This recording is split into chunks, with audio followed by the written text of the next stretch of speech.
The state and local tax, or SALT deduction, has become a surprising flashpoint in American politics.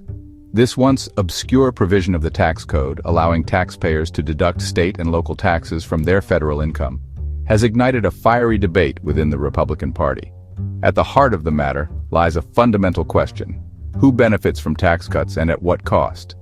The SALT deduction has long been a boon for residents of high-tax states, predominantly Democratic strongholds like New York and California. However, the 2017 Tax Cuts and Jobs Act, championed by then-President Donald Trump, capped the deduction at $10,000.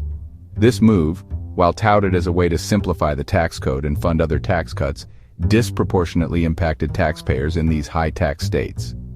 Fast forward to 2025, and the SALT deduction cap has re-emerged as a political hot potato. With Republicans seeking to extend the 2017 tax cuts, pressure is mounting from within their ranks to address the SALT deduction cap.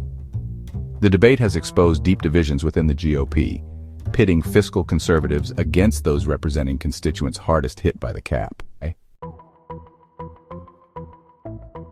The current $10,000 cap on SALT deductions has become a symbol of the ongoing debate over tax fairness and regional disparity.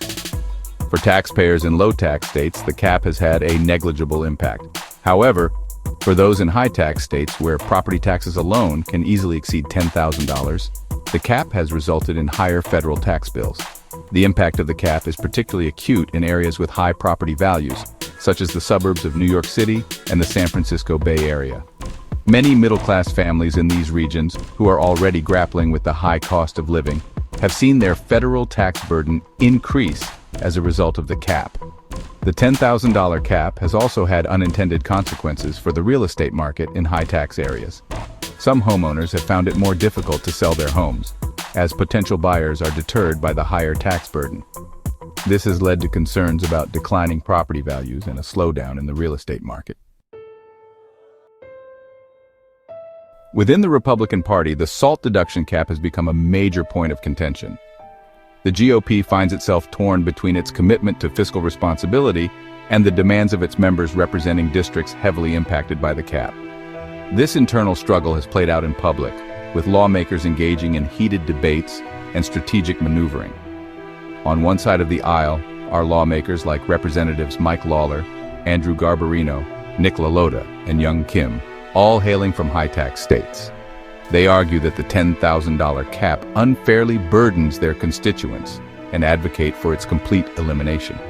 They argue that any attempt to impose an income cap would only serve to further disadvantage their constituents. On the other side of the debate are fiscal hawks within the GOP who view any increase in the SALT deduction cap with skepticism. They argue that raising the cap would primarily benefit wealthy taxpayers and would come at a significant cost to the federal government. They advocate for maintaining the status quo, or at most a modest increase in the cap with a strict income limit. The financial implications of raising the SALT deduction cap are significant and have further fueled the debate among lawmakers. Estimates suggest that raising the cap to $15,000 for individuals and $30,000 for couples could reduce federal revenue by as much as $500 billion over a decade. This staggering figure has given pause, even to some lawmakers who are sympathetic to the plight of their constituents burdened by the current cap. The debate over the SALT deduction cap highlights the complex trade-offs inherent in tax policy. While raising the cap could provide much-needed relief to taxpayers in high-tax states, it would also come at a cost to the federal treasury.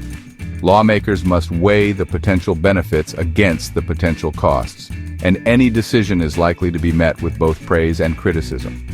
The debate also underscores the growing divide between high-tax states, which tend to be more reliant on federal aid, and low-tax states, which often contribute more in federal taxes than they receive in return. Raising the SALT deduction cap could exacerbate this divide, as it would disproportionately benefit taxpayers in high-tax states.